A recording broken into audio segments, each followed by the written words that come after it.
¿Desaparece el tiempo cuando deja de ser presente? ¿Se desintegra como el papel cuando le prendemos fuego?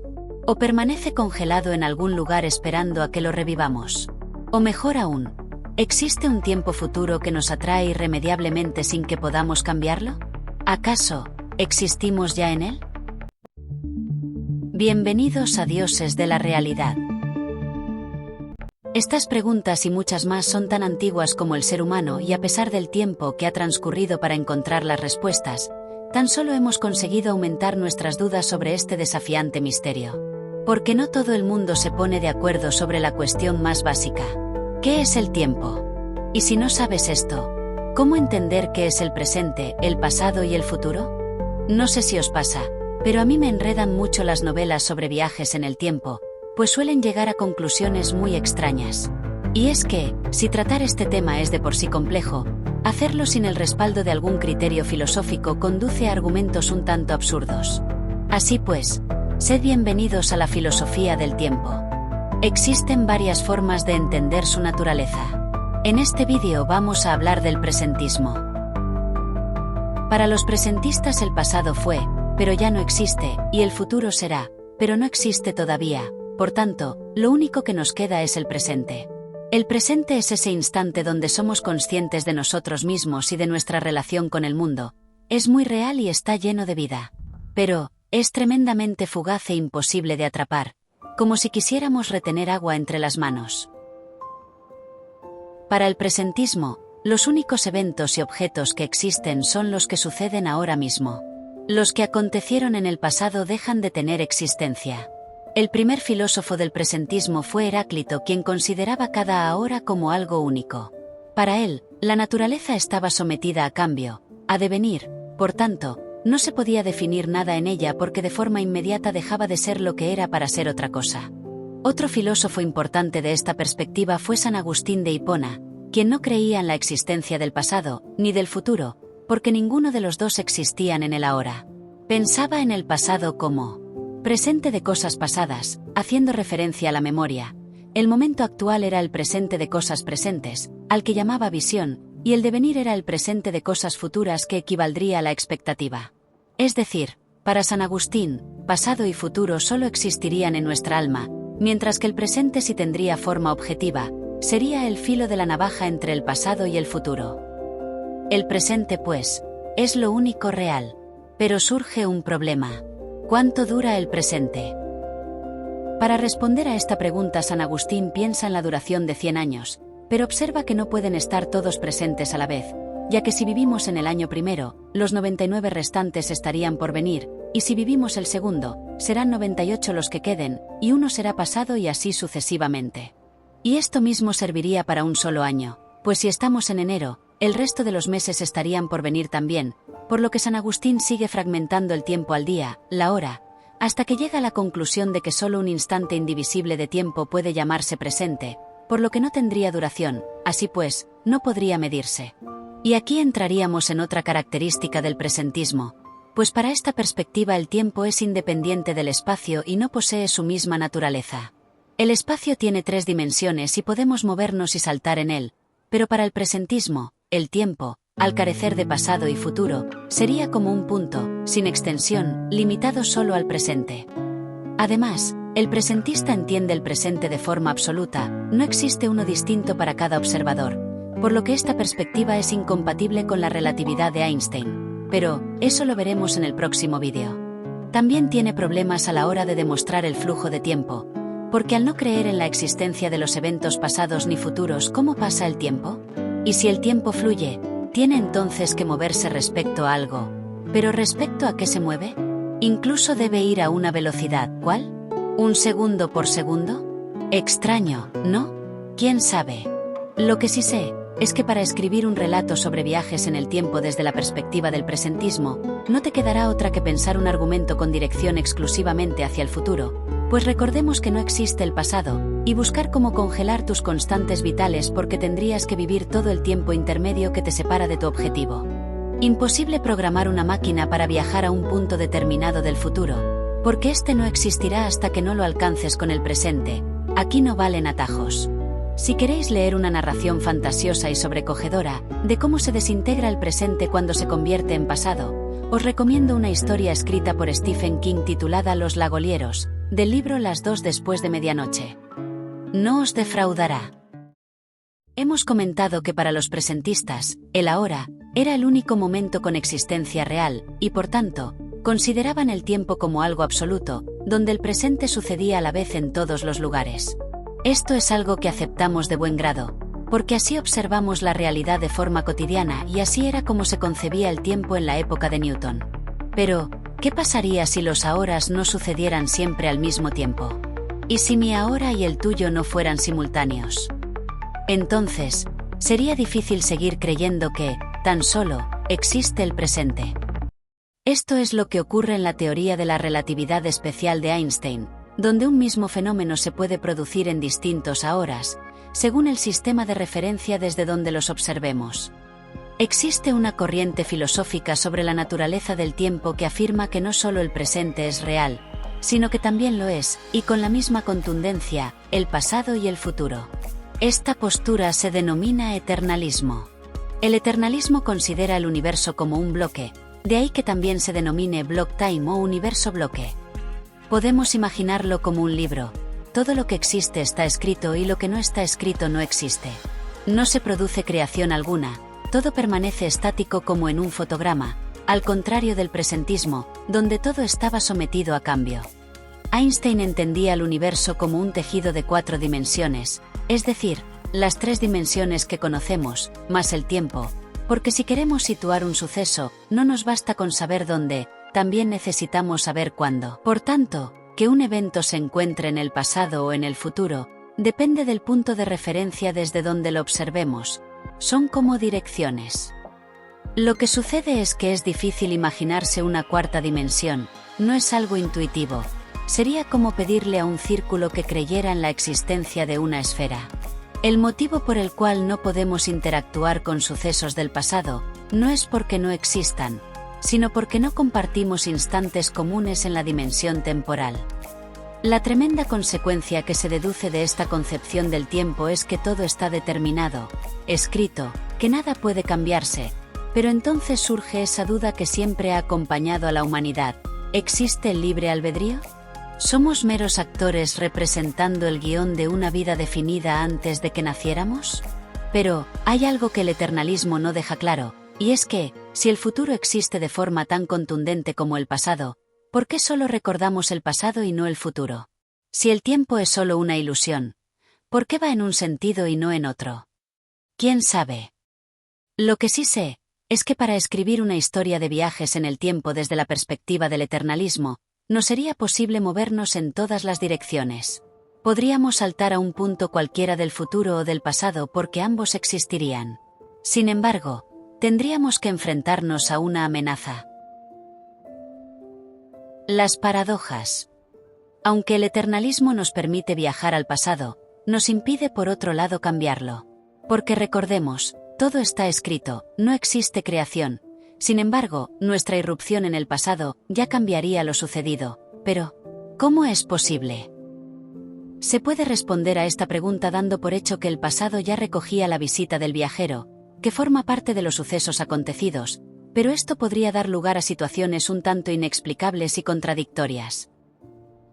Veamos un ejemplo con esta historia. Cuando era pequeña me sucedió un hecho extraño. Una noche, mientras dormía, soñé que alguien me observaba, y tan intensa era esa mirada, que me desperté de repente. Entonces vi a una mujer junto a mi cama. Se quitó el colgante que llevaba y me dijo: «Toma este amuleto, te dará suerte en la vida». Parecía que quería decirme más cosas, pero se limitó a sonreírme. Acto seguido se marchó. Siempre creí que aquella mujer era mi ángel de la guarda. No me quité nunca aquel amuleto. Con él, conseguí grandes éxitos en mi vida. Muchos años después, viajando por una carretera, me introduje en un espeso banco de niebla. Al salir me encontré frente a la casa en la que vivía cuando era pequeña. Por una inexplicable razón había viajado al pasado. Fui hacia la ventana de la que fue mi habitación y me introduje en su interior. Y allí estaba yo de niña, dormida profundamente. En ese momento supe que mi ángel de la guarda era yo misma y que tenía una deuda hacia esa niña. Entonces, se despertó de repente y me miró con curiosidad. Le entregué el colgante y le dije: «Toma este amuleto, te dará suerte en la vida». Quise contarle quién era, pero me contuve. Acto seguido desaparecí en la oscuridad de la habitación. Si os dais cuenta, aquí sucede algo muy extraño. ¿Por qué? ¿De dónde salió el amuleto? ¿Quién lo pudo fabricar si nunca tuvo un origen en el tiempo? Esta paradójica situación se denomina bucle causal. ¿Qué quiere decir esto? Si a toda causa le sigue su efecto, aquí causa y efecto se confunden, debido a que el bucle nos lleva al mismo instante en el que se produce la causa. Si la causa es que la mujer le entrega a la niña el amuleto, el efecto es que la mujer lo tiene porque ella misma se lo entregó cuando era niña. El bucle se explica a sí mismo. Otra situación compleja que se suele plantear en relación con el viaje al pasado es la paradoja del abuelo, que vendría a ser algo como este ejemplo. Leonard Asimov fue el primer físico capaz de desarrollar con éxito un prototipo de nave para viajar al pasado. Su primera experiencia con ella fue visitar a su abuelo siendo joven, antes de que hubiera conocido a su abuela. Al encontrarse con él, decide contarle que es su nieto y que viene del futuro, pero su abuelo no resiste la impresión y se muere. En este caso nos encontramos con un efecto sin causa. Leonard Asimov existe porque su abuelo tuvo a su padre y este a él, pero al morir su abuelo sin tener descendencia, Leonard no puede existir. Por tanto, ¿cómo pudo viajar al pasado? Esta situación planteada desde el eternalismo no puede producirse, pues supondría una alteración de los hechos sucedidos en el pasado. Entonces, ¿cómo puede entenderse? Pues simplemente diciendo que Leonard Asimov no mató a su abuelo, después de todo, puesto que nació. A Stephen Hawking le horrorizaban tanto estas paradojas, que llegó a plantear la conjetura de la protección cronológica, pensando que las mismas leyes de la física tendrían que impedir necesariamente dichos viajes a escala macroscópica, pues sería un tanto extraño tener que estar continuamente reescribiendo la historia. A pesar de todo, hasta hoy en día no se conoce que esto sea así. Así pues, si leemos una historia sobre viajes en el tiempo desde la perspectiva del eternalismo, recordad que se puede saltar al futuro, saltar al pasado, interactuar con el entorno, pero no se podrá cambiar lo sucedido. Continuamos con esta serie sobre la naturaleza del tiempo, introduciendo una perspectiva que viene a completar las dos anteriores. Recordemos que, para el presentismo, lo único real es el presente, mientras que para el eternalismo, también son reales el pasado y el futuro. Pues bien, para esta nueva perspectiva sobre el tiempo, el pasado es real, pero el futuro no lo es. Hablamos del posibilismo. Pero, ¿por qué el futuro no es real? Porque lo entiende como algo que está cambiando constantemente, más bien como una posibilidad o un pronóstico, y no como algo tangible e inamovible. Tanto el posibilismo como el eternalismo entienden el universo como un tejido espacio-temporal, pero, para este último, el tiempo no fluye, es tan solo una dirección, dentro de un bloque estático, mientras que para el posibilismo, existe movimiento. Por tanto, ya no estamos ante un bloque rígido, pues cada instante de tiempo añade una rebanada espacio-temporal al universo, haciéndolo crecer hacia el futuro. De ahí que también se denomine Growing Universe, universo creciente. Para entender esta idea, podemos imaginarnos el universo como una habitación iluminada por una persona que lleva una linterna. El presente equivaldría al límite del haz de luz, que separa la zona iluminada de la zona oscura. A medida que la persona avanza hacia el interior de la habitación se va agrandando el haz de luz, al añadir más zonas visibles, es decir, más realidad. Pero, el tiempo aquí fluye para todos sus habitantes al mismo tiempo. Es universal, porque el haz de luz los ilumina a todos a la vez. Al contrario de la teoría de la relatividad de Einstein, donde los ahoras dependen del observador y su marco de referencia. El posibilismo se asemejaría más a la mecánica cuántica, porque ésta interpreta un suceso futuro como una probabilidad, y no como una certeza incuestionable. Como hemos dicho, en esta perspectiva sobre el tiempo, el pasado tiene existencia real, por lo que podríamos viajar a él de forma instantánea. Sin embargo, una vez allí, ¿cómo regresaríamos al presente si no existe el futuro? Solo podríamos llegar a él, con el paso del tiempo.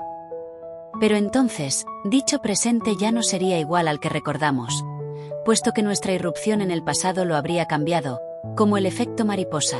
Por ejemplo, imaginad que al viajar al pasado, decidís aceptar un trabajo diferente al que tenéis. Al volver al presente por el paso del tiempo, ya nada sería igual a como lo recordáis. Vuestra vida podría ser muy diferente, dependiendo de alterar una decisión del pasado. Pero, la pregunta que nos podemos hacer es, ¿qué pasa con todo lo sucedido en el universo, en los años que separan el presente y el instante en el que llegamos al pasado? ¿Qué pasa con los años vividos, nuestros recuerdos? ¿Qué pasa con lo vivido por toda la humanidad? Podríamos responder a esta pregunta de dos maneras. Respuesta 1. Según el filósofo estadounidense Peter Van Inwagen, al viajar al pasado, hacemos retroceder el presente en dicho viaje. Es como si el haz de luz se encogiera, hasta el instante del salto temporal. Por tanto, todo lo acontecido entre el presente del cual se parte, y el momento del pasado a donde se llega, desaparece, se desvanece. Entonces, no podríamos permitir que nadie viajara al pasado, pues sería horrible para quienes nos quedamos aquí. Respuesta 2. Aquí se entiende el haz de luz del presente, como algo que no puede retroceder en el tiempo. Por tanto, podríamos viajar al pasado, sin miedo a perder nada de lo que hemos vivido, pues todo seguiría estando donde lo dejamos.